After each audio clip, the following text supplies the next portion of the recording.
Price Yeshua. இருந்தவரும் இருக்கிறவரும் வருகிறவருமாகிய சர்வ வல்லமையுள்ள யாவாகிய யேசுவ மெசியாவுடைய அதிகாரமுள்ள நாமத்தில் கடந்து வந்த ஒவ்வொரு பிள்ளைகளையும் நான் வாழ்த்துகிறேன். யாவாகிய யேசுவா தாமே உங்களோடு கூட இருந்து உங்களை ஆசீர்வதிப்பாராக. அல்லேலூயா. இன்றைய செய்திக்காக தேவன் நம்மோடு கூட பேசும்படியாக தெரிந்து கொண்ட வசனம் 1 யோவான் அதனுடைய 2வது அதிகாரம் அதனுடைய 25வது வசனத்தை யாராவது சத்தமா வாசிங்க. நித்திய ஜீவனை அளிப்பேன் என்பதை அவர் நமக்கு செய்த வாக்குத்தத்தம். நித்திய ஜீவனை அளிப்பேன் என்பதே அவர் நமக்கு தந்த வாக்குத்தத்தம். சர்வ வல்லமையுள்ள தேவன் வாக்குத்தத்தத்தினுடைய ஊடாய் அவர் நம்மிடத்தில் செய்தி கொடுக்கிற பிரசங்கிக்கிற தேவன். இப்ப நித்திய ஜீவனை கொடுப்பேன்னு சொன்னாரு. ஆனால் அதை அவர் எப்படி கொடுக்கிறார் அப்படின்னா, தீத்து 1வது அதிகாரம் அதனுடைய 3, 4 ஆகிய வசனங்களை யாராவது சத்தமா வாசிங்க.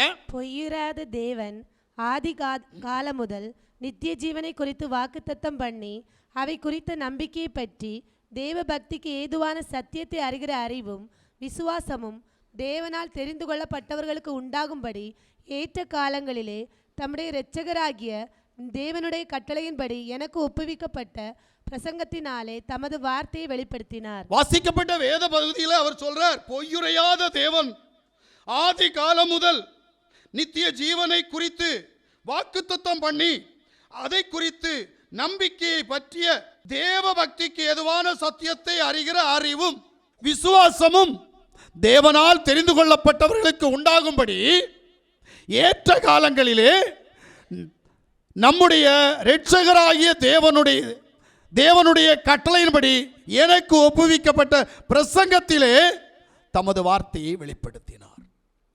நித்திய ஜீவனை வசனத்தினுடைய ஊடாய் வெளிப்படுத்துகிற தேவன். அல்லேலூயா. நித்திய ஜீவனை தருவேன் என்று வாக்குத்தத்தம் பொழிந்திருக்கிறார். இது சத்தியம். ஆனால் நாம் நித்திய ஜீவனுக்காக ஓடுகிறோமா, இல்லது இம்மைக்குரிய ஆசீர்வாதங்களுக்காக ஓடுகிறோமா?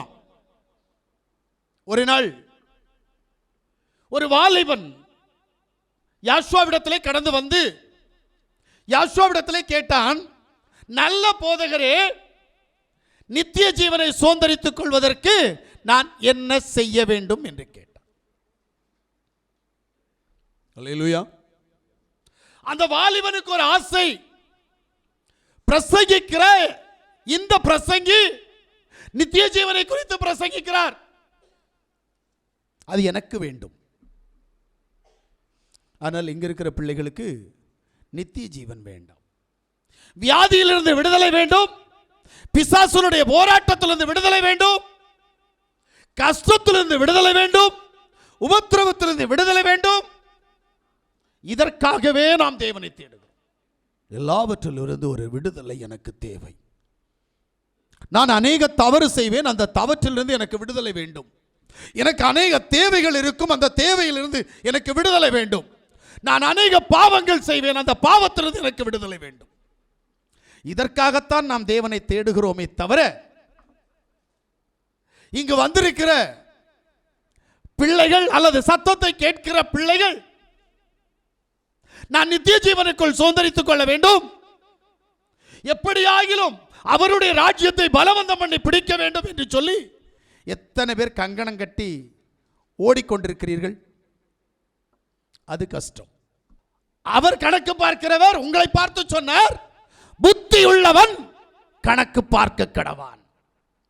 உன் கணக்கை நீ பார்த்து நீ நினைக்கணும், நான் தேவனுடைய ராஜ்யத்திற்கு போவேனா, நான் அவருடைய வருகையில் எடுத்துக்கொள்ளப்படுவேனா, வருகை தாமதிக்குமானால், மரணம் என்னை சந்தித்தால் நான் அவருக்குள் கடந்து போவேனா?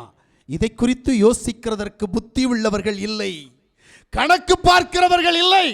மரண பயம் நம்மை மேற்கொண்டிருக்கிறது. அநேகருக்கு மரணத்தை பற்றி பேசினா ஒரு பயம், அப்போ சாவா. இதுதான் இன்னைக்கு சாவை குறித்துள்ள பயம். வேதம் சொல்லுது, மரணமே உன் கூர் எங்கே, பாதாளமே உன் ஜெயம் எங்கே, என்னிடத்தில் உன்னுடைய கூரும் உன்னுடைய ஜெயமும் என்னிடத்தில் பலிக்காது அப்படின்னு வேதம் சொல்லுது.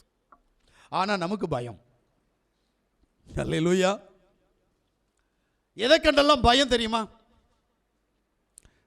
சாவ கேட்டா பயம், பார்த்தா பயம். அதுக்கு மேல பிசாச கண்டா பயம், பிசாச கேட்டா பயம், பிசாசனுடைய கிரியைகளை கண்டு பயம். ஆனா பிசாசு கூட தான் இருப்போம். அல்லேலூயா.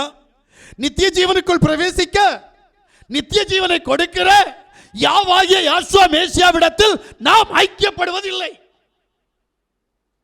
நம்முடைய மாம்சத்தினுடைய கிரியைகள், மாம்சத்தினுடைய இச்சைகள், பாவ செயல்கள், பாரம்பரிய குணாதிசயங்கள், சாபத்தீடானவைகள் எல்லாம் நம்மிடத்தில் இருக்கிறபடியினால் நாம் நித்திய ஜீவனுக்குள் பிரவேசிப்பதில்லை. அல்லேலூயா. வாசிங்க மத்தேயுடைய புஸ்தகம், அதனுடைய 19வது அதிகாரம், அதனுடைய 16 22 வரைக்கும் நீங்க வாசித்தீங்கன்னா, அப்பொழுது ஒருவன் வந்து அவரை நோக்கி, நல்ல போதகரே, ஆமென், நித்திய ஜீவன் அடைவதற்கு நான் எந்த நன்மையை செய்ய வேண்டும் என்று கேட்டான். நல்லா கேட்டான் பாருங்க. நான் எந்த நன்மையை செய்ய வேண்டும்? அதற்கு அவர், நீ என்னை நல்லவன் என்று சொல்வானேன்? ஆமென். தேவன் ஒருவர் தவிர நல்லவன் ஒருவனும் இல்லையே. ஆமென். நீ ஜீவனில் பிரவேசிக்க விரும்பினால், நீ ஜீவனில் நித்திய ஜீவனில் பிரவேசிக்க விரும்பினால் கற்பனைகளை கைக்கொள் என்றார். கற்பனைகளை கைக்கொள். உடனே அவன் சொல்லுவான், ஆண்டவரே, நான் பிறந்தது முதல் கற்பனைகளை கைக்கொள்கிறேன். சத்தத்தை கேட்டுக்கொண்டிருக்கிற தேவ ஜனம் என்று சொல்லி வைராக்கியம் பாராட்டி மார்பு தட்டி கொண்டிருக்கிற பிள்ளைகளே, நீங்கள் கற்பனைகளை கைக்கொள்கிறீர்களா? கற்பனை என்றால் என்ன உங்களுக்கு தெரியுமா? வாசிங்கம்மா. அவன் அவரை நோக்கி, எவைகளை என்று கேட்டான். அதற்கு யாசுவா, கொலை செய்யாதிருப்பாயாக, கொலை செய்யாதிருப்பாயாக, விபச்சாரம் செய்யாதிருப்பாயாக, விபச்சாரம் செய்யாதிருப்பாயாக, களவு செய்யாதிருப்பாயாக, களவு செய்யாதிருப்பாயாக, பொய் சாட்சி சொல்லாதிருப்பாயாக, பொய் சாட்சி சொல்லாதிருப்பாயாக, உன் தகப்பனை உன் தாயையும் கனம் பண்ணுவாயாக, உன்னுடைய தகப்பனையும் தாயையும் அநாதை ஆசிரமத்திற்கு விடாதிருப்பாயாக, உன்னிடத்தில் நீ அன்பு கூறுவது போல உன்னிடத்தில் நீ அன்பு கூறுவது போல பிறனிடத்திலும் அன்பு கூறுவாக என்பவைகளை என்றார். ஆமென். அந்த வாழ்வன் அவரை நோக்கி, இவைகளெல்லாம் என் சிறு வயது முதல் கை கொண்டிருக்கிறேன். அவனுக்கு தெரிஞ்சது, எங்க அப்பா அம்மாவை அநாதாசிரமத்துக்கு விட மாட்டேன், எங்க அப்பாவை நல்லா பார்த்துக்கிடுவேன், எங்க அப்பா அம்மாவை அப்படின்னு அவனுக்கு தெரிஞ்சிருக்குது. நான் பொய் சொல்ல மாட்டேன், களவு செய்ய மாட்டேன், விபச்சாரம் செய்ய மாட்டேன், வேசித்தனம் பண்ண மாட்டேன், நான் கற்பனைகளை கை கொள்ளுகிறேன் என்கின்ற நல்ல மனநிலை அவன்கிட்ட இருந்துச்சு. வாசிங்க. இன்னும் என்னிடத்தில் குறைவு என்ன என்றார். ஆமென். அவனா போட்டு கேட்குறான். பார்த்தீங்களா, இந்த தலையை கொடுக்குற ஆடு என்ன செய்யும் தெரியுமா? என்ன கொல்லு என்ன கொல்லு என்ன கொல்லுன்னு சொல்லிட்டு அது கத்திட்டே கிடக்கும், சும்மா நிற்காது. எதுக்கு கத்தியை வச்சு சும்மா இருக்கிற, என்ன வெட்டு என்ன வெட்டு அப்படின்னு ஆடு கத்தும். இதுபோல இன்றைக்கு அநேகர் கேட்குறாங்க, ஆண்டவரே நான் என்ன செய்ய, ஆண்டவரே நான் என்ன செய்ய, ஆண்டவரே நான் என்ன செய்ய. உன் பாவம் உன்கிட்ட இருக்கு, அது உன்னை ஆண்டு கொண்டுட்டு இருக்குது. மறுபடியும் வந்து கேட்கிற, ஆண்டவரே நான் என்ன செய்ய. இந்த பிரச்சனையிலிருந்து விடுபட, இந்த கஷ்டத்திலிருந்து, இந்த போராட்டத்திலிருந்து, இந்த வியாதியிலிருந்து, இந்த வேதனையிலிருந்து விடுபட நான் என்ன செய்ய வேண்டும் கேட்கிறீல்ல? ஆண்டவர் சொல்றார் பாரு, வாசிங்கம்மா. இன்னும் என்னிடத்தில் குறைவு என்ன என்றான். அதற்கு யாசுவா, நீ பூர்ண சர்க்குணனாய் இருக்க விரும்பினால் போய் உனக்கு உண்டானவைகளை விற்று தரித்திரருக்கு கொடு, அப்பொழுது பரலோகத்தில் உனக்கு பொக்கிஷம் உண்டாயிருக்கும், பின்பு என்னை பின்பற்றி வா என்றார். அவன் பார்த்தான், ஆண்டவரே, நான் சிறு வயது முதல் உங்களுடைய கற்பனைகளை கை கொண்டிருக்கிறேன், ஆனால் நான் ஒரு பணக்காரன், நான் ஆஸ்தி உள்ளவன். வேதம் சொல்லும், அவர் அவனை உற்று பார்த்தார், உற்று பார்த்தபோது அவன் ஐஸ்வர்யவான் என்பதை அவர் கண்டார். ஆனபடியினால் சொன்னார், உனக்கு உண்டானவைகளை விற்று தரித்திரத்திற்கு கொடுத்து விட்டு என்னை பின்பற்றி வா என்று சொன்னார். அல்லேலூயா, அல்லேலூயா. எங்க நித்திய ஜீவன் சும்மா கிடைக்காது. என்ன அப்படின்னா, உனக்கு உண்டானவைகள் என்று சொன்னால் அங்கே வேதம் சொல்லுது அவன் ஆஸ்தி உள்ளவன் என்று. இங்கே தேவன் உன்னை எச்சரிக்கிற எச்சரிப்பு, உன்னுடைய மாம்சத்தினுடைய இச்சைகள், கண்ணின் கிரியைகள், உன்னுடைய ஜீவனத்தின் பெருமைகள், உன்னுடைய பாவ செயல்கள் உன்னை மூடிக்கொண்டிருக்கிறது. எல்லாவற்றையும் விட்டு விட்டு என்னை பின்பற்றி வா. அல்லேலூயா. நம்ம விடுவோமா? விடுறது கஷ்டம். பாவத்தை விடுறது கஷ்டம். மாம்ச இச்சையை விடுறது கஷ்டம். பாரம்பரியத்தை விடுறது கஷ்டம். தீமையை விடுறது கஷ்டம். நன்மை செய்ய அறிந்திருந்தும் நன்மை செய்வது கஷ்டம். அல்லேலூயா. ஆனா தேவன் அந்த பையன்கிட்ட பார்த்து சொல்லுவார், எல்லாவற்றையும் விட்டு விட்டு என்னை பின்பற்றி வா அப்படின்னு சொல்லுவார். இப்ப எல்லாவற்றையும் எப்படி விடணும் அப்படின்னா அதனுடைய 29வது வசனத்தை வாசிங்க. என் நாமத்தின் நிமித்தம், என்னுடைய நாமத்தின் நிமித்தம் வீட்டையாவது. ஒரு நிமிஷம், இது யாருக்கு சொன்னார் தெரியுமா? வெளியில சத்தத்தை கேட்கிற ஜனத்துக்கு இல்ல, நாமத்துக்குள்ள பக்தி வைராக்கியமா இருக்கிறேன்னு சொல்ற உனக்கு சொல்லுகிற காரியம். நீ நித்திய ஜீவனுக்குள் பிரவேசிக்க வேண்டுமானால், அவனுக்கு நித்திய ஜீவன் எட்டாத கனி. ஆனால் நீ நாமத்தில் இருக்கிற உனக்கு நீ சரியாக வாழ்ந்தால், செவ்வனை செய்தால், உனக்கு நித்திய ஜீவன் கொடுக்கப்பட்டிருக்கிற ஈவு கிருபை. அதனால உன்னை பார்த்து சொல்கிறார், அவருடைய நாமத்தின் மேல் விசுவாசமாய் இருக்கிற நீ என்ன செய்ய வேண்டும்? வீட்டையாவது, வீட்டையாவது, சகோதரரையாவது, சகோதரியாவது, சகோதரிகளையாவது, சகோதரிகளையாவது, தகப்பனையாவது, தாயையாவது, மனைவியையாவது, பிள்ளைகளையாவது, நிலங்களையாவது விட்டவன் எவனோ அவன் நூறத்தனையாய் அடைந்து நித்திய ஜீவனையும் சுதந்திரித்துக் கொள்வான். எப்ப கிடைக்குமா? தேவன் வித்தியாசமா சொல்றார். அவன்கிட்ட சொன்னார், ஆஸ்தியை விட்டுரு அப்படின்னாரு. நம்ம ஆஸ்தி விட்டுறதுக்கு தயார். அல்லேலூயா. ஆனா உள்ள நுழைஞ்சு பார்த்தா ஆஸ்தி என்ன? எதன் மேல் நாம் நோக்கமா இருக்கிறோமோ அதுதான் ஆஸ்தி. எதன் மேல் பற்றுதலா? ஒருவேளை நீங்கள் பணத்தின் மேல் பற்றுதலா இருந்தீர்களே, ஆனால் பணம் உன்னுடைய ஆஸ்தி. ஒருவேளை பாசம் அதிகமாக இருக்குமானால் அது உன்னுடைய ஆஸ்தி. அல்லேலூயா. அதனால்தான் சொல்றாரு, வீட்டையாவது, சகோதரனையாவது, சகோதரியாவது, தாயையாவது, தகப்பனையாவது, மனைவியாவது, பிள்ளையாவது, வீட்டையாவது நீ விட்ட அப்படி, நிலத்தையாவது விட்ட அப்படின்னா எப்படி விடணும்? கடன் வந்தது விட்ட, ஏமாத்திட்டு போனா விட்ட இல்ல. என் நாமத்தின் நிமித்தம் நீங்கள் இழந்தால், விட்டால், அதை நான் நித்திய ஜீவனை தந்து உனக்கு நூறத்தனையாய் மேலே தருவேன். பிரைசியாசுவா. ஏன்னா நீ இங்கே இருக்க போகிறது அற்ப காலம்.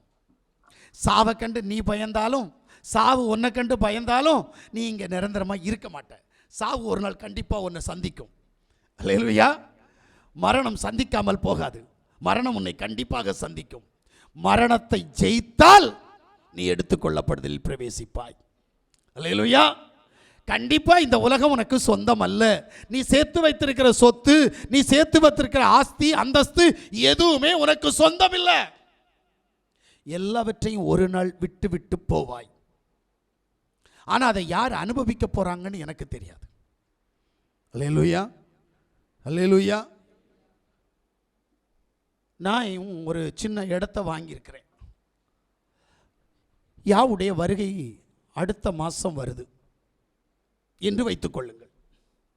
வருகையில் நானும் என் மனைவியும் எனக்கு தேவன் கொடுத்த 2 பிள்ளைகளும் எடுத்துக்கொள்ளப்பட்டு விட்டோம். இப்போ வாங்கி பட்டா போட்டு பதிச்சு வச்சிருக்கிற நிலம் யார் அனுபவிக்க போறா? எனக்கு இன்னைக்கு பேங்கில் ஒரு 7,000 ரூபாய் இருக்கு. 7,000 சில்லறை.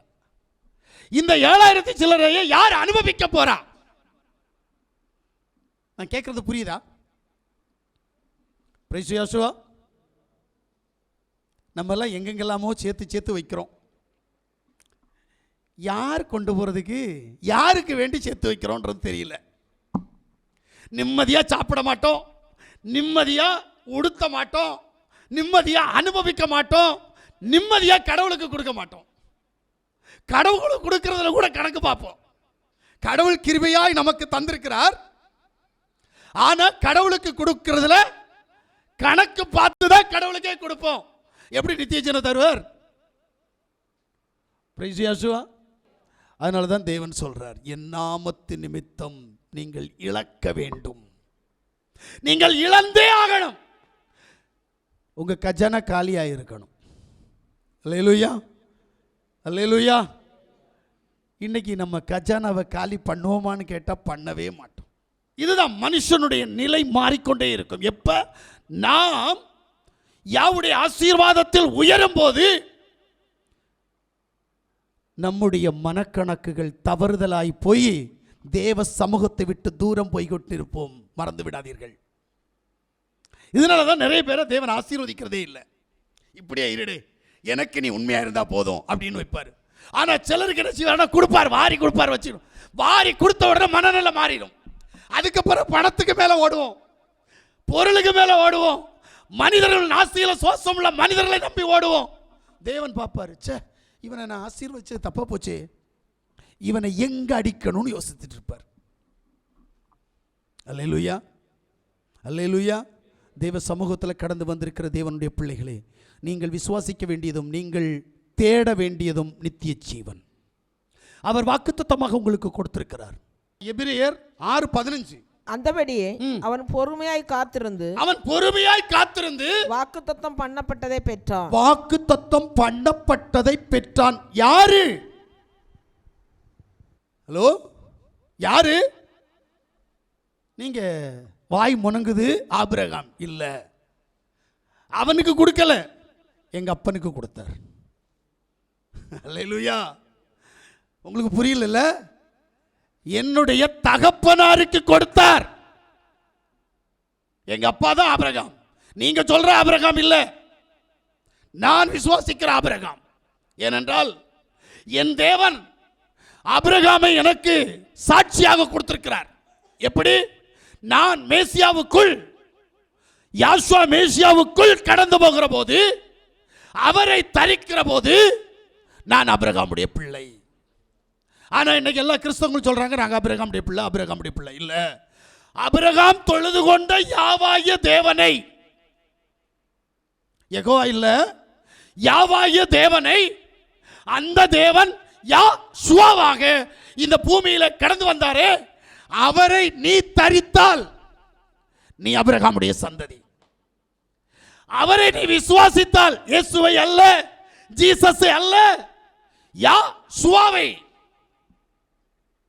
அல்லேலூயா என்கின்ற யாசுவாவை நீ விசுவாசித்தால், நீ தரித்துக் கொண்டால், நீ பாவ மன்னிப்பை சுதந்தரித்துக் கொண்டால், நீ ஆபிரகாமுடைய சந்ததி. ஆபிரகாம் உனக்கு தகப்பனார். நன்றாக புரிந்து கொள்ளுங்கள். சும்மா போய் அப்பா அப்பான்னு சொல்லாதீங்க. அவருடைய நாமம், ஆபிரகாம் தொழுது கொண்ட தேவனுடைய நாமத்தை நீ தரித்தால், ஆபிரகாமுக்கு இயேசுனா யாருன்னு தெரியாது, ஆபிரகாமுக்கு ஜீசஸ்னா யாருன்னு தெரியாது. ஏன்னா இயேசு என்ற பெயர் வந்து சுமார் 100 வருடங்கள், ஜீசஸ் என்ற பெயர் வந்து சுமார் 400 வருடங்கள். அல்லேலூயா. இதுல 7 முறை தேவாதி தேவனுடைய பெயர் மாற்றப்பட்டு இன்றைக்கு இயேசு என்று சொல்லிக் கொண்டிருக்கிறோம். இவர் ஆபிரகாமுக்கு தெரியாதவர், இவர் உங்களுக்காகவும் எனக்காகவும் அடிக்கப்பட்டவர் அல்ல. இவரை ஆபிரகாம் சந்திக்கவில்லை, இயேசுவை சந்திக்கவில்லை, ஜீசஸை சந்திக்கவில்லை. மெல்கியதேசேக் முறைமையின்படி யாசுவா மேசியாவை மாத்திரமே ஆபிரகாம் சந்தித்தான். நன்றாக புரிந்து கொள்ளுங்கள். ஆபிரகாம் சந்தித்தது இயேசுவை இல்லை.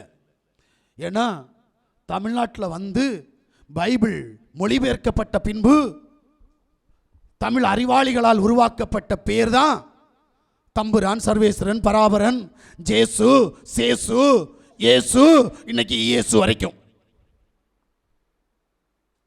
ஆங்கிலத்தில் லீசோஸ்ன்றதை ஜீசஸாக மாத்திட்டாங்க. நல்லா புரிஞ்சுடுங்க. அப்ப இந்த பெயரெல்லாம் ஆபிரகாம் தொழுது கொண்ட பெயரோ, ஆபிரகாமை ஆசீர்வதித்த பெயரோ, ஆபிரகாம் தசமமாக கொடுத்தவரோ அல்ல. ஆபிரகாம் தொழுது கொண்டது யாவை, யாவாகிய தேவனை. அந்த தேவன் இஸ்ரவேல் ஜனங்கள் மத்தியில கிரிய செய்யும்படியாக தன் தாசனை அனுப்பின போது யா வா என்கின்ற நாமத்தோடு கூட தன் தாசனாகிய மோசே அனுப்பினார். அதே தேவன், யாவாகிய தேவன், புறஜாதிகளாகிய உங்களையும் என்னையும் அவருடைய சமூகத்தில் சேர்க்கும்படியாக இந்த பூமியில் வந்தபோது யாசுவா என்கின்ற நாமத்தில் கடந்து வந்தார். இந்த யாசுவா மேசியா என்கின்ற நாமத்தை பரலோகத்திலிருந்து கொண்டு வரப்பட்டது என்பதை மட்டும் மறந்து விடாதீர்கள். அது பரலோகத்திலிருந்து வந்தது, பூமிக்குரிய நாமம் அல்ல. இயேசு என்ற நாமம், ஜீசஸ் என்கின்ற நாமம் எல்லாம் பூமிக்குரியது. பரலோகத்திலிருந்து காபிரியல் தூதன் இந்த பூமிக்கு ஒரு பெயரை கொண்டு வந்தான். அந்த பெயர் எப்படிப்பட்ட பெயர்? அவருடைய ஜனத்தின் பாவத்தை விடுவிக்கிற பெயர், ரட்சிக்கிற பெயர். அவருடைய ஜனத்திடம் இருக்கிற, அவரை நம்பி அவரை ஆராதிக்கிற பிள்ளைகளிடத்தில் இருக்கிற பாவங்களை போக்குவதற்காக ஒரு நாமம் உரைக்கப்பட்டது. அந்த நாமம் காபிரியல் தூதனால் கொண்டு வரப்பட்டது. அந்த நாமம் யாசுவா. யாசுவா. அல்லேலூயா. இப்போ நீங்க அந்த நாமத்தை தொழுது கொண்டால் மட்டுமே நீங்கள் ஆபிரகாமுடைய சந்ததி, நீங்கள் ஆபிரகாமுடைய பிள்ளை, ஆபிரகாம் உங்களுக்கு தகப்பனார். இன்னைக்கு எல்லாரும் சொல்றாங்க, கிறிஸ்தவர்கள் எல்லாரும் சொல்றாங்க நாங்கள் ஆபிரகாமுடைய சந்ததி. இல்ல, இவங்கெல்லாம் எங்க? ரோமாபுரிக்கு சொந்தக்காரர்கள். கிறிஸ்தவர்கள் என்ற அடைமொழிக்குள் காணப்படுகிற அத்தனை பேரும் ரோமாபுரிக்கு சொந்தக்காரர்கள், வேதத்திற்கு சொந்தக்காரர்கள் அல்ல. இப்போ அதனால தான் அவங்களுக்கு நித்திய ஜீவனை குறித்துள்ள அக்கறை இல்லை. நித்திய ஜீவன் மேல் அக்கறை அவருடைய நாமத்தின் மேல் இருக்கிற பிள்ளைகளுக்காக கொடுக்கப்பட்டிருக்கிறது.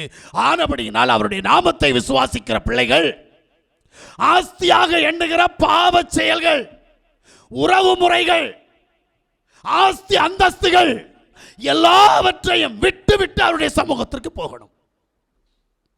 அல்லேலூயா. தேவன் அதைத்தான் நமக்கு விரும்புகிறார். அப்ப அந்த காரியத்துக்குள்ளாக நீங்களும் நானும் கடந்து போனா உங்களையும் என்னையும் பரலோகத்தின் தேவன் என்ன செய்ய போகிறார் என்று சொன்னால் நித்திய ஜீவனுக்குள் நம்மை கொண்டு போக போகிறார். இதுக்காக நாம் காத்திருக்க வேண்டும். எல்லாவற்றையும் விட்டு விட்டா வெறுமையாயிரும். அல்லேலூயா. எனக்கு ஒன்று தெரியும். என்ன அப்படின்னா, சின்ன வயசில் நான் என்ன பண்ணுவேன்னா, விளையாடுறதுக்கு போவோம். விளையாடு போகிற நேரத்தில் கையில் கொஞ்சம் செடியை பிடுங்குவோம். அந்த செடி என்ன செய்யும் அப்படின்னா, அப்படி காடு மாதிரி இருக்கும். அதுக்கு பேர்லாம் எனக்கு தெரியாது. செடியை பிடுங்கி 4 செடி 3 செடியை பிடுங்கி ஓடிட்டே இருப்போம். எதுக்கு? பட்டர்ஃப்ளை, வண்ணத்தை பூச்சியை பிடிக்கிறதுக்கு. வண்ணத்து பூச்சி என்ன செய்யும்? சில செடிகளில் போய் பூவில் உட்காந்து தேன் சாப்பிட்டுட்டு இருக்கும். நாங்கள் என்ன செய்வோம்னா, இந்த செடியை கை கொண்டு பிடிக்க முடியாது, வண்ணத்து பூச்சியை. அதனால இந்த செடியை கொண்டு போய் என்ன செய்வோம்னா, பொத்துன்னு போடுவோம். செடிக்கு உள்ளால வண்ணத்து பூச்சி இருக்கும், அதை எடுத்துக்கிடுவோம். எடுத்துக்கிட்டு கயிறு கட்டி விளையாடுவோம். கையில் பிடிச்சா அதனுடைய வண்ணம்லாம் கலர் கலராக இருக்கும், நம்ம கைக்கு வந்துடும். பிரைசியாசுவா, இங்கே இருக்கிற சின்ன பிள்ளைகளுக்கு அந்த அனுபவமே கிடையாது. நல்லா புரிஞ்சுக்கிடுங்க. வண்ணத்து பூச்சி ரொம்ப அழகு, பார்த்துருக்கீங்களா? நல்ல அழகாக இருக்கும். ஆனால் அது ஒரு கலரில் இருக்காதுங்க, பல கலரில் இருக்கும் வண்ணத்து பூச்சி. அதை ஒரு கலரில் இருக்கிற வண்ணத்து பூச்சியை எனக்கெல்லாம் சொல்லி தந்தாங்க. இதெல்லாம் செத்து போன ஆத்மா அப்படி சொல்லி கொடுத்தோம். அதனால் அந்த பூச்சியை பிடிக்க மாட்டோம். அந்த காலத்தில் இதெல்லாம் செத்து போனவங்க, இவங்களெல்லாம் தொற்றக்கூடாதான், அதனால் அதை பிடிக்க மாட்டோம். ஆனால் எனக்கு இப்போ செத்து போகிறவங்களா சாவாமல் இருக்கிறவங்களா இல்லை எனக்கு முக்கியம். வண்ணத்து பூச்சி ரொம்ப முக்கியம். எல்லாரையும் கவரக்கூடியது வண்ணத்து பூச்சி. நிச்சயமாய் நீங்கள் பார்த்தவர்களாக இருக்கலாம், பார்க்காதவர்களாக இருக்கலாம், உங்கள் அத்தனை பேருக்கு வண்ணத்து பூச்சி ரொம்ப பிடிக்கும். ஏன் பிடிக்கும் தெரியுமா? அதனுடைய கலர், அது பறக்கிற போது அதனுடைய அழகு. சிவா, இந்த வண்ணத்து பூச்சி இவ்வளவு கலராகவும் இவ்வளவு அழகாகவும் இருப்பதற்கு அது தன்னை தியாகம் செய்தது. அல்லேலூயா. நீ நாளைக்கு ஒரு நாள் யாவாகிய யாசுவா மேசியாவுக்குள் அவருடைய மணவாட்டியாய் அழகு பொருந்தினவளாய் உன்னை நீ அலங்கரித்துக் கொண்டு அவரை தரிசிப்பதற்காக கடந்து போக வேண்டுமானால் நித்திய ஜீவனுக்குள் பிரவேசிக்க வேண்டுமானால் இன்றைக்கு நீ ஒன்றும் இல்லாதவனாய், ஒன்றும் இல்லாதவளாய், நீ நேசிக்கிறவைகளை எல்லாவற்றையும் விட்டுவிட்டு, அது மனைவியாயிருக்கலாம், புருஷனாயிருக்கலாம், தாயாயிருக்கலாம், தகப்பனாயிருக்கலாம், பிள்ளையாயிருக்கலாம், சகோதரமாயிருக்கலாம், சகோதரியாயிருக்கலாம், வீடாக இருக்கலாம், ஆஸ்தியாக இருக்கலாம், அந்தஸ்தாக இருக்கலாம், எல்லாவற்றையும் விட்டுவிட்டு நீ தேவ சமூகத்தில் காத்திருக்கணும். அந்த பட்டர்ஃப்ளை அதை தான் செஞ்சுச்சு. என்ன அப்படின்னா, அது உற்பத்தி ஆனதுலேருந்து குறிப்பிட்ட நாள் வந்த உடனே தனக்குன்னு ஒரு வீடு கட்டி அங்கே யாரையும் உள்ள விடாது. நல்லா இலை சாப்பிட்டு நல்லா திருப்தியா பச்சை பசையில இருந்துச்சு அந்த புழு. இப்போ போய் என்ன செய்யும்னா, ஒரு இலைக்கு பின்னாடி தனக்குன்னு ஒரு கூடு கட்டி அந்த கூட்டுக்குள்ளால போய் தன்னை மறைத்து கொள்ளும். புழுவாக போனது, உண்ண உணவில்லை, குடிக்க தண்ணீர் இல்லை, உறவு முறை என்று சொல்வதற்கு ஏன் பெற்ற தாய் கூட பக்கத்தில் இல்லை. எல்லாவற்றையும் இழந்தவர்களாய் தனியாய் ஒரு கூடு கட்டி அதற்கு உள்ளாலே போய் காத்திருக்கும். நம்ம காத்திருக்க சொன்ன, உபவாசம் இருக்க சொன்னாலே மாமியாரை பக்கத்தில் கூப்பிட்டுக்கிடுவோம், மைனியாரை பக்கத்தில் கூப்பிட்டுக்கிடுவோம், மாப்பிள்ளையை பக்கத்தில் கூப்பிட்டுவிடும், பிள்ளையை பக்கத்தில் வச்சு என்ன பேனு பார்த்துக்கிடுவோம். அல்லது பிள்ளைய மக்களை படிவலை, இப்போ காத்திருக்கிற நேரத்தில் போய் படிவலை, உன்னை படிக்காமல் என்னல விளையாட்டு அப்படின்னும். சூப்பர் காத்திருப்பு நமக்கு. ஆனால் உதாரணமாக இருக்கக்கூடிய வண்ணத்து பூச்சி யாரிடத்திலும் பேசாது. உடனே சொல்லு, அதுக்கு பேச தெரியாதனால அவங்களுக்குள்ளால பாச தெரியும். தெரியுமா உங்களுக்கு? உங்களுக்கு புரியல. பாம்பாக இருந்தாலும் சரி, அது பூரானாக இருந்தாலும் சரி, அது குரங்காக இருந்தாலும் சரி, அது புலியாக இருந்தாலும் சரி, அவங்களுக்குள் பேசுகிற ஒரு தன்மை அதற்குள் இருக்கிறது. உனக்கும் பேசுறதுக்குள்ள ஒரு தன்மை இருக்கிறது போல் அதுக்கும் இருக்கு. மாறி மாறி அதுக்கு புரிஞ்சுக்குவாங்க. சரியா? ஆனா இந்த வண்ணத்து பூச்சி யாரிடத்துல பேசுவதற்கு அனுமதி இல்லாமல் தன்னை தனிமையாக்கி கொண்டு எல்லாவற்றையும் இழந்து பல நாட்கள் காத்திருக்கும். ஒரு நாள் தன்னுடைய கூட்டை தானே உடைக்கும். உடைத்து வெளியில் வரும்போது உள்ள போன புழு வராது. இன்னைக்கு நம்ம பார்த்து நேசிக்கிறோமே, அழகு ரசிக்கிறோமே, அந்த வண்ணத்து பூச்சி வெளியே வரும். அல்லேலூயா. அது சிறகடித்து பறக்கிறதை பார்த்தால் அவ்வளவு அழகாக இருக்கும். என் வீட்டில் லேப்டாப் இருக்கிற நேரம் நான் அதை தான் போய் பார்த்துட்டு இருப்பேன். கம்ப்யூட்டர் இருக்கிற நேரம் அதை பார்த்துட்டு இருப்பேன். எனக்கு ரொம்ப பிடிக்கும், அது உண்மை. ஆனால் அதுபோல் நான் ஒரு நாள் மாற வேண்டும் என்கின்ற ஆசை. அதற்காக நீங்களும் நானும் காத்திருக்க வேண்டும். சிறகடித்து பறந்து மணவாட்டி என்கிற ஸ்தானத்தினுடைய ஊடாய் மணவாளனை சந்திக்க நீயும் நானும் கடந்து போக வேண்டுமானால், நீயும் நானும் கட்டின மனைவி, கட்டின புருஷன், பெற்றெடுத்த பிள்ளை, நம்மை பெற்ற தாய் தோப்பன், கூட பிறந்த சகோதர சகோதரிகள், சொந்த பந்தங்கள், நாம் சம்பாதித்து வைத்திருக்கிற ஆஸ்தி அந்தஸ்து எல்லாவற்றையும் புறம்பாக்கி விட்டு காத்திருக்கணும். அல்லேலூயா. ஒரு நாள் யாக்கோபு தேவ சமூகத்தில் கடந்து போன போது தன் சகோதரனுடைய கையில் கிருபை கிடைக்க வேண்டும், அவன் என்னை கொன்று போடாமல் இருக்க வேண்டும் என்பதற்காக நமக்கு இன்னைக்கு பிசாசிட்ட இதைத்தான் எதிர்பார்க்கிறோம். இந்த பிசாசு என்ன பிடிச்சிடக்கூடாது, பிசாசனுடைய கிரியைகள் என்கிட்ட வரக்கூடாது, மாம்சத்தினுடைய இச்சைகள் என்னை விட்டு விலகி போகணுமே. ஆசைப்படுறது நல்லது, ஆனால் யாக்கோபை போல் ஆசைப்பட வேண்டும்.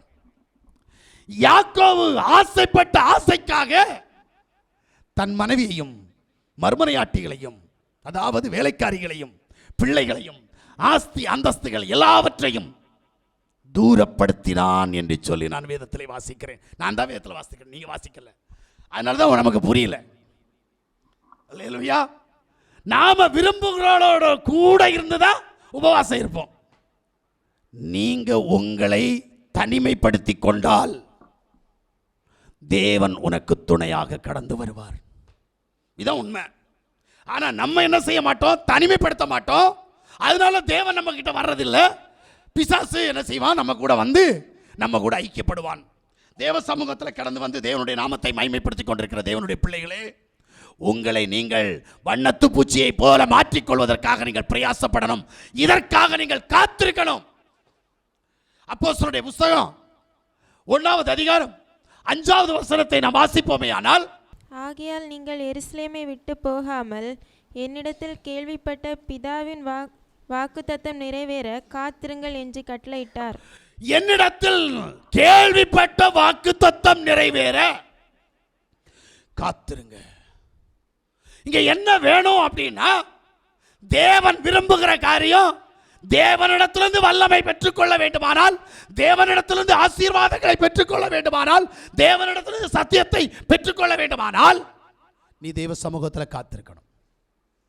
சும்மா எதுவும் கிடைக்காது. அல்லேலூயா. அவர் தாரது எல்லாமே உனக்கு பிரதிபலன் அளிக்கத்தக்கதாக தர வேண்டுமானால், நீ முதல்ல என்ன செய்யணும்னா அவருடைய சமூகத்தில் காத்திரு. அல்லேலூயா. காத்திருக்கணும். எப்படி காத்திருக்கணும்? எபிரேயருடைய புத்தகம் 10வது அதிகாரம் 36வது வசனத்தை வாசிங்க. நீங்கள் தேவனுடைய சித்தத்தின்படி செய்து வாக்குத்தத்தம் பண்ணப்பட்டதை பெறும்படிக்கு பொறுமை உங்களுக்கு வேண்டியதா இருக்கிறது. நல்லா கேட்டுக்கிடுங்க. இங்க என்ன சொல்றார் அப்படின்னா, தேவனுடைய சித்தம் உங்களிடத்தில் நிறைவேறும்படி நீங்கள் பொறுமையோடு காத்திருக்கணும். எப்படி காத்திருக்கிறோமா? அவசர புத்தி நிறைய நம்மகிட்ட. நாம நினைக்கிறது தான் இது அப்படின்ற ஒரு முடிவு பண்ணிடுவோம் முதல்ல. நான் நினைக்கிறதா இது, இதை போக்குறதுக்கு என் மாம்ச விருப்பத்தின்படி எதை நான் நாடுகிறேன். தேவ சித்தத்துக்கு நான் ஒரு நாள் என்னை ஒப்புக் கொடுப்பதில்லை. நான் நினைக்கிறேன் இது அதுதான், இதை மாற்றுறதுக்கு யார்கிட்ட போனோம்? நாசியில சுவாசம் உள்ள ஒரு மனிதனை நான் நம்புவேன். இதுதான் உண்மை இன்னைக்கு எல்லாருக்கும். அல்லேலூயா. நாசியில சுவாசம் உள்ள ஒரு மனுஷனை நம்பி அவன் பின்னாடி போயிடுவோம். தேவன் உன்னை எதற்காக இந்த புடமிடுதலுக்குள் உன்னை அனுமதித்திருக்கிறார் என்பதை எத்தனை பேர் யோசிச்சு பார்க்கிறது உண்டு? எனக்கு ஏன் இந்த பிரச்சனை வந்திருக்குது? ஆண்டவர் என்னை கைவிட்டார்னு சொல்ற அதே இருதயம், அதே வாய், அதே வார்த்தை, அதே நாக்கு, தேவன் என்னை கைவிடுவதற்கு நான் தேவனுக்கு விரோதமாக என்ன செய்தேன்? யாராவது யோசிக்கிறீங்களா? அதை செய்ய மாட்டோம்.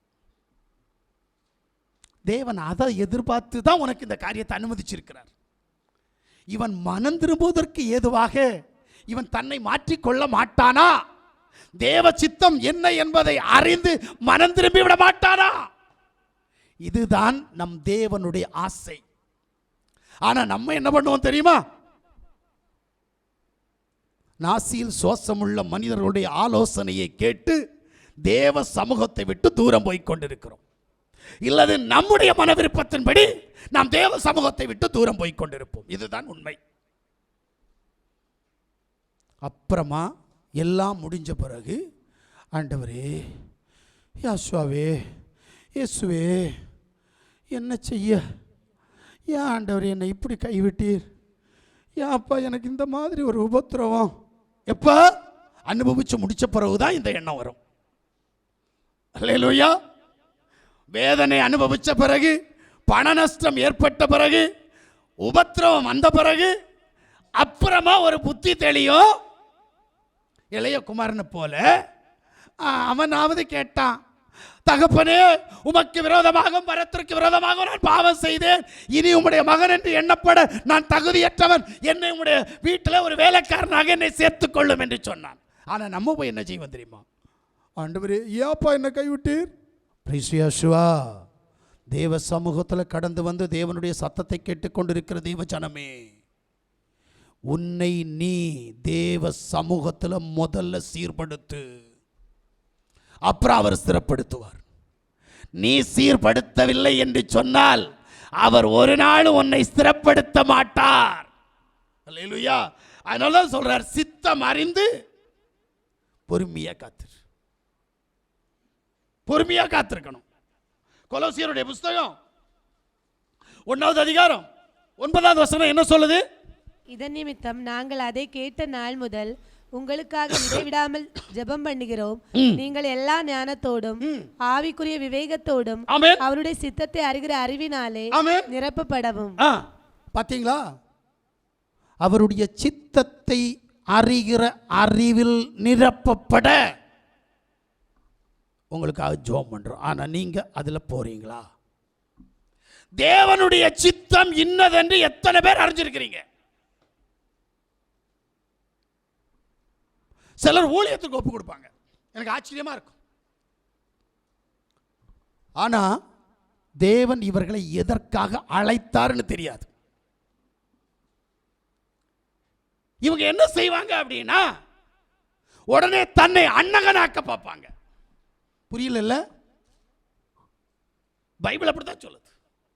ஆனா உங்களை நீங்கள் அண்ணகன் ஆக்க கூடாது என்று வேதம் சொல்லுகிறது.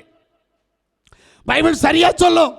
தேவனால் அண்ணகர் ஆக்கப்பட்டவன் உண்டு, தன்னைத்தானே அண்ணகர் ஆக்கி கொண்டவன் உண்டு, மனுஷர்களால் அண்ணகர் ஆக்கப்பட்டவர்கள் உண்டு என்று சொல்லி 3 பெருங்கூட்டத்தை வேதம் சொல்லுகிறது. ஆனா எதுக்காக அண்ணகன் ஆகணும்னு இவனுக்கு தெரியாது. ஆனா இவனுக்கு ஆசை அண்ணகன் ஆகணும். அதாவது என்ன ஊழியம் செய்யணும்னு தெரியாது. ஊழியத்துக்கு ஒப்பு கொடுத்தாச்சு, தெரியாது.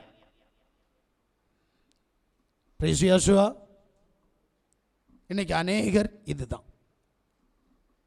தயவு செய்து சொல்றேன், அழைத்தவர் உண்மையுள்ளவர். உன்னை அழைச்சிருக்கிறார், ஆனா நீ அழைப்புக்கேற்றபடி வாழ்ந்து கொண்டிருக்கிறாயா? ஆனா எனக்கு அது வேணும், இது வேணும், ஆன வேணும், பூனை வேணும், எல்லாம் வேணும்.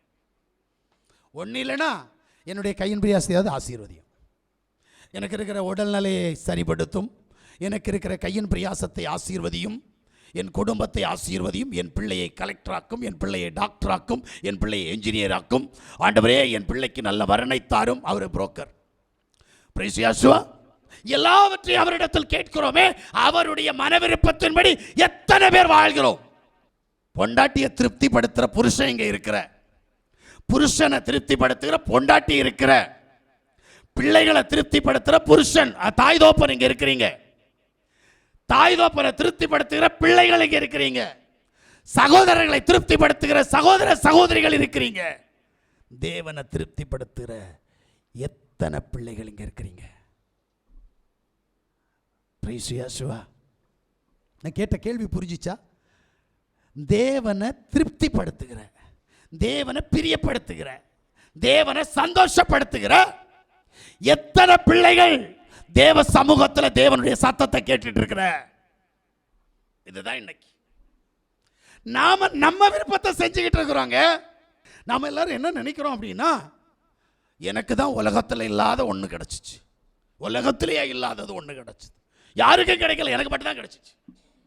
தயவு செய்து சொல்றேன், வேண்டாம், மாறணும். வேத பிரமாணத்தின்படி நீங்களும் நானும் வாழணும். அதற்காகத்தான் தேவன் உங்களையும் என்னை அழைத்தார். எபேசியருடைய புஸ்தகம் 5வது அதிகாரம் அதனுடைய 17வது வசனத்தை வாசிங்க. ஆகையால் நீங்கள் மதியற்றவர்களாய் இராமல் யாவுடைய சித்தம் என்னதென்று உணர்ந்து கொள்ளுங்கள். என்ன சொல்றார் அப்படின்னா, உன்னை குறித்து தேவனுடைய சித்தம் என்ன? உன்னை குறித்து ஒரு சித்தம் இருக்கு தேவனுக்கு. அந்த சித்தம் என்ன? இதுக்கு நீ மதியற்றவனாக இருக்க கூடாது, ஞானமுள்ளவனாக மாறணும். தேவ சித்தம் இன்னதென்று அறிய நீ ஞானவானாக மாறணும். ஊழியம் செய்யறதெல்லாம் முக்கியம் இல்லைங்க.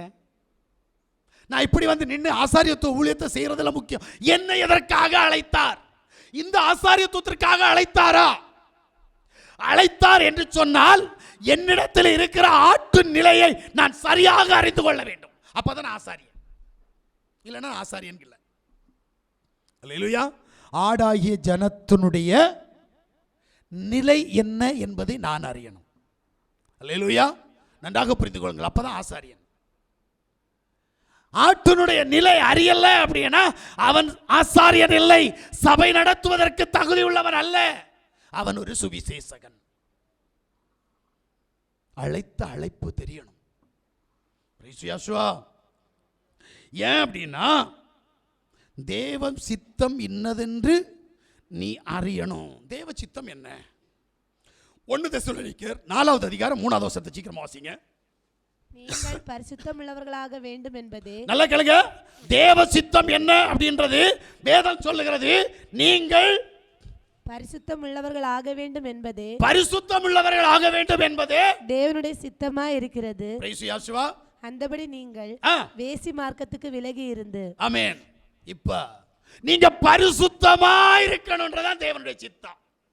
ஆனா பரிசுத்தமா இருக்கணும்னா வேசித்தனத்திற்கு விலகி இருக்கணும்.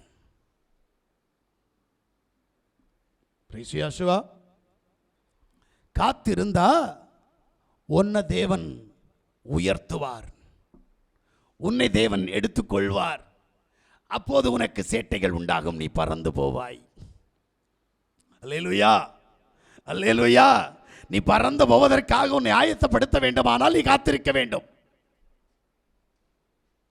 ஆனால் இன்றைக்கு காத்திருப்பு நம்மிடத்தில் இல்லை. அதன்படியால் உங்களால் கடந்து போக முடியாது. நீ என்ன விசுவாசிச்சாலும் உன்னால முடியவே முடியாது. ஏன்னா இன்னைக்கு இருக்கிற கிறிஸ்தவனுக்கு எப்படி எடுத்துக்கொள்ளப்பட வேண்டும் என்பது தெரியாது. பிரசங்கிக்கிறவனுக்கு தெரியல, கேட்கிறவனுக்கு தெரியல. பாளையத்துக்கு புறம்பேனா என்னன்னு தெரியல. ஒரு பாஸ்டர் கேட்கிறாரு, ஐயா உங்க பிரசங்கத்தில் அடிக்கடி பாளையத்துக்கு வெளியேன்னு சொல்றீங்களே, பாளையத்துக்கு வெளியே போனாதான் எடுத்துக்கொள்ளப்படும்னு சொல்றீங்களே, அது எப்படி ஐயா? பாளையம் எங்க இருக்கு, பாளையத்துக்கு வெளியே எப்படி ஐயா? மோசே பரலோகத்தில் ஆராதிக்கிற கூடாரத்தினுடைய மகிமைக்கு ஒத்த மகிமையை ஒரு நாள் பூமியிலே கொண்டு வந்து ஆசாரிப்பு கூடாரமாக பணிந்தான். தேவன் காலம் கடந்த போது சொன்னார், ஆசாரிப்பு கூடாரத்தினுடைய பணிமுட்டுகளை எல்லாம் பிரித்தெடு, ஒன்று கூட வேஸ்ட் ஆகக்கூடாது, எல்லாவற்றையும் பிரித்தெடுத்து பாளையத்திற்கு புறம்பே கொண்டு போய் அதே ஆசாரிப்பு கூடாரத்தை பணி என்று சொன்னார். யாசுவா பாளையத்திற்கு உள்ளே அடிக்கப்பட்டார், பாளையத்திற்குள்ளே காரி துப்பப்பட்டார், பாளையத்திற்குள்ளே தலையிலே முள்முடி சூட்டப்பட்டது. இழுத்துக்கொண்டு பாளையத்திற்கு வெளியே கொண்டு போய் சிலுவையில் அறைந்து அங்கே சிலுவை மரத்திலே தொங்க விட்டார்கள். ஆச்சரியமான தேவச்சனமே, நீ பாளையத்திற்கு புறம்பே கடந்து போக வேண்டும். அப்படி நீ கடந்து போக வேண்டுமானால் இந்த பாளையத்திற்குள்ளே 2 முறை நீ மறுரூபமாக்கப்பட வேண்டும். பாளையத்திற்கு வெளியே ஒரு முறை மறுரூபமாக்கப்பட வேண்டும். ஆக 3 முறை நீ மறுரூபமாக்கப்பட்டால் மட்டுமே பாளையத்திற்கு வெளியிலிருந்து நீ எடுத்துக்கொள்ளப்படுவாய். சும்மா போக முடியாது. முதல்ல பாளையம்னா என்னன்னு தெரியல, மறுரூபம்னா என்னன்னு தெரியாது, எடுத்துக்கொள்ளப்படுதல்னா என்னன்னு தெரியாது. எப்படி காற்று மண்டலத்தையும் காற்றில்லாத வெற்றிடத்தையும் வானங்களையும் தாண்டி 3.5 வானத்திற்கு எப்படி கடந்து போவோம் என்கின்ற ஆன்சர் தெரியாது. ஆனால் சபை நடத்துகிறோம், ஆனால் விசுவாசிகளை பிடிக்கிறோம். 1000 விசுவாசி வர வேண்டும், 2000 விசுவாசி வர வேண்டும் என்று சொல்லி வாஞ்சை இருக்கிறது. ஆனால் அந்த ஜனத்தை எங்கே கொண்டு போக போகிறோம்? நம்முடைய கன்னியாகுமரி மாவட்டத்திலே ஒரு சகோதரர், அவர் சொல்லுகிறார், நான் வருகிற அந்தி கிறிஸ்துவை அடையாளம் காட்டுகிற தூதனாக இருக்கிறேன் என்று சொல்லுகிறார். அதற்காக அவர் பல வருடங்களுக்கு முன்பு எபிரேயம் கற்றுக்கொள்ளும்படியாக எபிரேயம் கற்றுக்கொண்டார். அவர் கற்றுக்கொண்டாரா கற்றுக்கொள்ளவில்லையா என்பது எனக்கு தெரியாது. ஆனால் போனவர் சொல்லுகிறார், நான் தூதன் என்று சொல்லுகிறார். நான் தான் அந்தி கிறிஸ்துவை அடையாளம் காட்டுகிற தூதன் என்று சொல்லுகிறார். நான் அந்த சகோதரனிடத்தில் இருக்கிற விசுவாசிகளை பார்த்து கேட்கிறேன், உங்க ஊழியக்காரர் தூதன் என்று சொன்னால் உனக்கு மணவாளனை காட்டித்தரக்கூடியவர் யார்? உனக்கு மணவாளனை இனம் கண்டுபிடித்து மத்திய ஆகாயத்திலே மணவாளனோட உன்னை சேர்க்க உனக்கு செய்தி தரக்கூடிய ஊழியக்காரன் யார்? அல்லேலூயா. அவரே எருசலேமுக்கு போறாராம். அப்போ உனக்கு என்ன செய்தி கிடைக்கும்? அப்ப நீ மணவாட்டி இல்லை, நீ எடுத்துக்கொள்ளப்படுதல், பிரவேசிக்க முடியாது. இதுதான் ஏன் என்று சொன்னால் ரகசிய வருகை குறித்துள்ள அறிவில்லை, மறுரூபத்தை குறித்த அறிவில்லை, எடுத்துக்கொள்ளப்படுதலை குறித்த அறிவில்லை, மத்திய ஆகாயத்தை குறித்துள்ள அறிவில்லை, மணவாளனை குறித்த அறிவில்லை. ஆனபடியினால் நான் என் புருஷனாகிய பிசாசாகிய அந்தி கிறிஸ்துவை நான் இனங்காட்டி கொடுக்க போகிறேன். ஏன்னா எனக்கு தானே தெரியும், நான் தூதன் இல்லவா, நான் அவருடையவன், அதனால எனக்கு தெரியும். அப்ப அவர்கிட்ட இருக்கிற இன்னைக்கு 100-150 ஜனம் இருக்குதான், அவங்களையெல்லாம் எங்கே கொண்டு போக போகிறார் என்பது தெரியல. இப்படித்தான் இன்னைக்கு ஊழியக்காரங்க இருக்கிறாங்க. எனக்கு தெரிஞ்சது, சத்தியத்தை பேசு, சத்தியம் உன்னை விடுதலையாக்கும், சத்தியவான் எவரும் என் சத்தம் கேட்கிறார் என்று சொல்லி தேவன் சொன்னார். நீங்களும் நானும் சத்தியவான்களாய் சத்தியத்தை அறிந்து விடுதலை பெற்றுக் கொள்ளத்தக்கதாய் நீங்களும் நானும் போராட வேண்டும். தயவு செய்து சொல்லுகிறேன், வேதம் தெரியாதவன் தன்னை தூதன் என்று சொல்லுவான். வேதம் தெரிந்த நான் சொல்லுகிறேன், நான் அறிந்திருக்கிற சத்தியத்தின்படி நான் சொல்லுகிறேன், செய்தியை கொண்டு வருகிற அத்தனை பேரும் தேவனுடைய தூதர்களே. அதற்காக என்னை மாதிரி சத்தியத்தை பேசுகிறவர்கள் அந்தி கிறிஸ்துவை அடையாளம் காட்டி கொடுக்கிற தூதர்கள் அல்ல, செய்தியை கொண்டு வருகிற, தூரத்திலிருந்து செய்தியை கொண்டு வருகிற தூதர்கள். அல்லேலூயா. இதை அறிய வேண்டும், சத்தியத்தை அறிய வேண்டும். வேதம் அதற்காகத்தான் உங்களையும் என்னையும் அழைத்திருக்கிறது. அதனால தான் சொல்றேன், முதல்ல பரிசுத்தமாக, பரிசுத்தமாகணும்னா வேசித்தனத்தை விடணும். இரண்டாவதாக சொல்லுகிறார் 1 தீமோத்தேயுடைய புஸ்தகம் 2வது அதிகாரம் அதனுடைய 4வது வசனம். எல்லா மனுஷரும் ரட்சிக்கப்படவும் சத்தியத்தை அறிகிற அறிவை அடையவும் அவர் சித்தமுள்ளவராய் இருக்கிறார். எல்லா மனுஷரும் ரட்சிக்கப்படவும் அவரை அறிகிற அறிவில் வளரவும் அவர் சித்தமாயிருக்கிறார். யாரு அறியணும்? முதல்ல தேவன் யாரு? இன்னைக்கு சொல்றாங்க பிதா ஒரு கடவுள், குமாரன் ஒரு கடவுள், பரிசுத்த ஆவி ஒரு கடவுள். சரி, நான் ஒத்துக்கிறேன், ஆமான். சரி, நீ யாருக்கு பொண்டாட்டி? பிதாவுக்கு பொண்டாட்டியா, குமாரனுக்கு பொண்டாட்டியா, பரிசுத்த ஆவிக்கு பொண்டாட்டியா? ஏன்னா மனவாட்டி, தன்னை ஆயத்தப்படுத்துகிறோர் மனவாட்டி.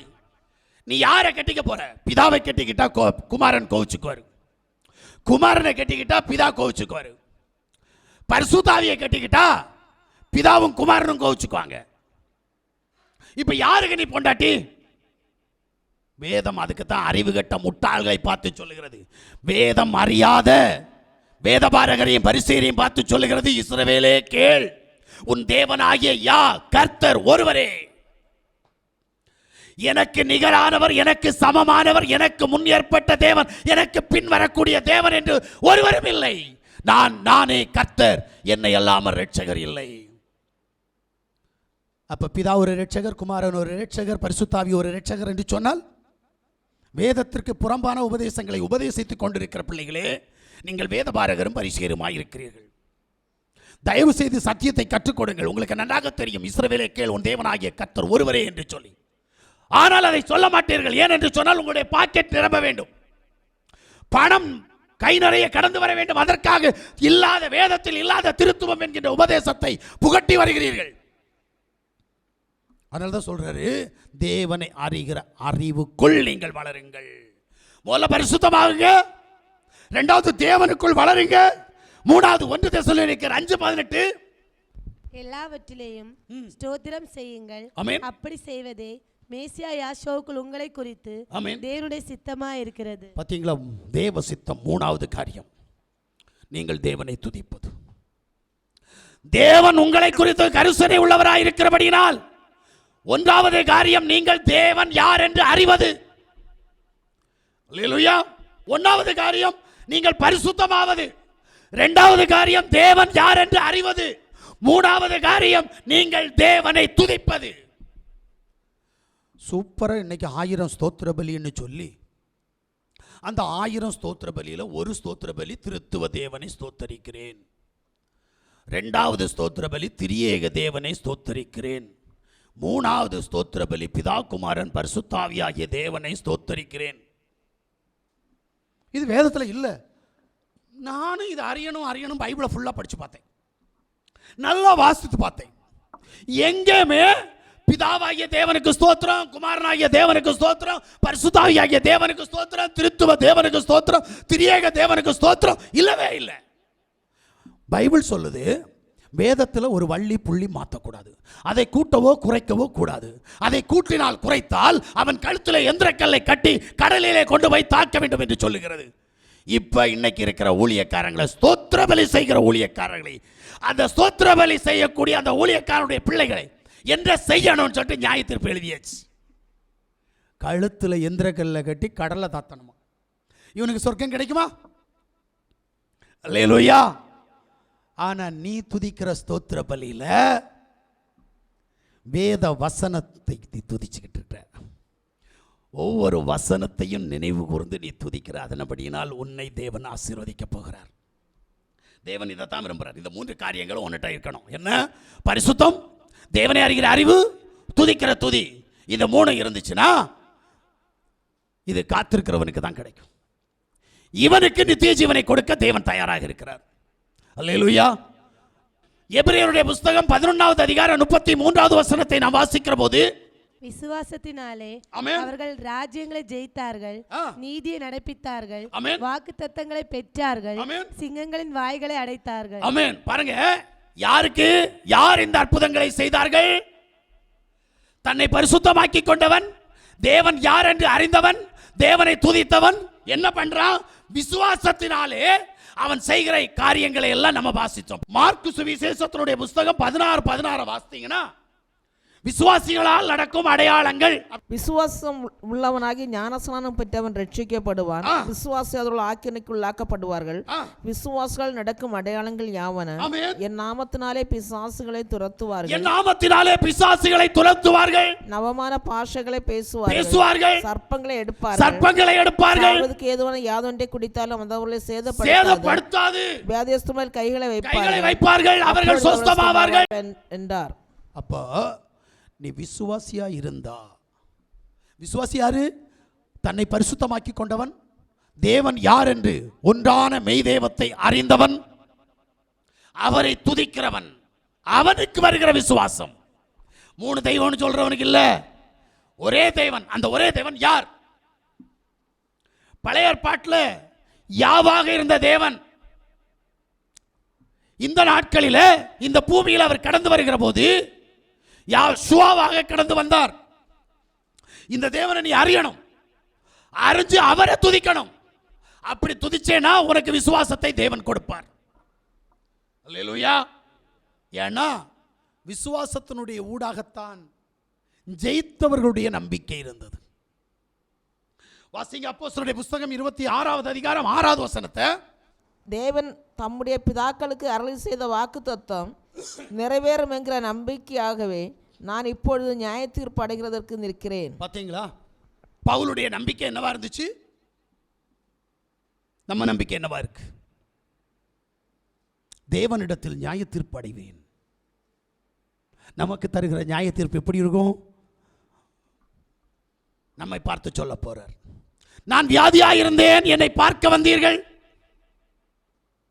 நான் வஸ்திரம் இல்லாமல் இருந்தேன், எனக்கு வஸ்திரம் கொடுத்தீர்கள். நான் ஆகாரம் இல்லாமல் இருந்தேன், எனக்கு ஆகாரம் தந்தீர்கள். ஆனபடியினால் நீங்கள் என்னுடைய வலது பக்கத்தில் நின்று நித்திய ஜீவனை சுதந்தரித்துக் கொள்ள உங்களை நான் அழைக்கிறேன் என்று சொல்லி வலது பக்கத்திலே உங்களை வேர்திரிப்பார். அப்படித்தானே செய்கிறோமா? பிரைஸ் யேசுவா. அதான் நான் முதல்லயே சொன்னேன், நமக்கு ஆசை, நம்முடைய மனவிருப்பம் என்ன தெரியுமா?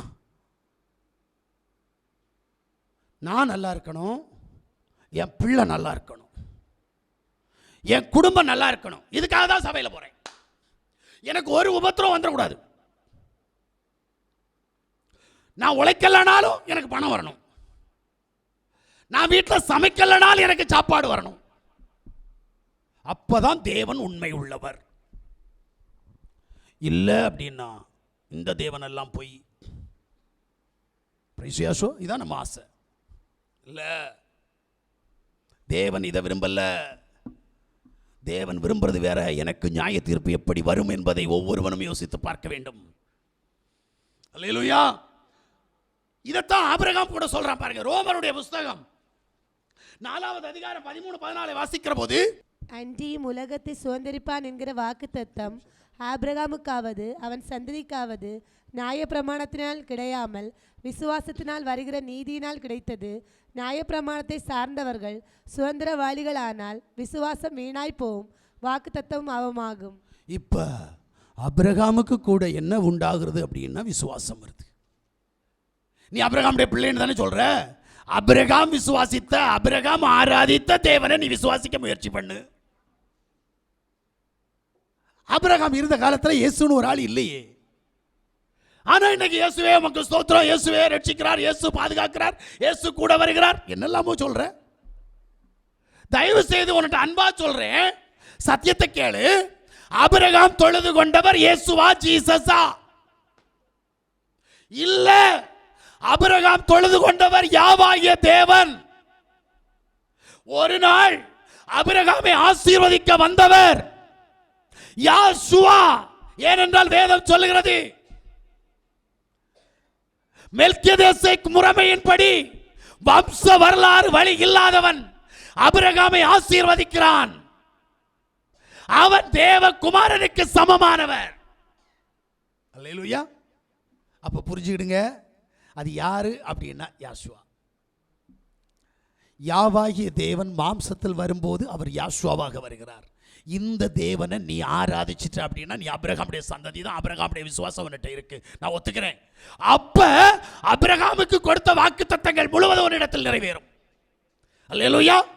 ஆபிரகாமுக்கு கொடுத்த வாக்குத்தத்தங்கள் முழுவதும் நிறைவேற வேண்டுமானால் தயவு செய்து ஆபிரகாம் தொழுது கொண்ட தேவனை தொழுதுகொள், அப்போது உனக்கு நித்திய ஜீவனை தருவார். இதற்காக தேவ சமூகத்தில் யாசுவா மேசியாவுடைய பாதத்தில் காத்திரு. தேவன் உன்னை நித்திய ஜீவனுக்குள் வழி நடத்துவார். தேவன் தாமே உன்னை ஆசீர்வதித்து அவருடைய சித்தத்தினுடைய ஊடாய் அவர் உன்னை நடத்துவாராக. ஆமென்.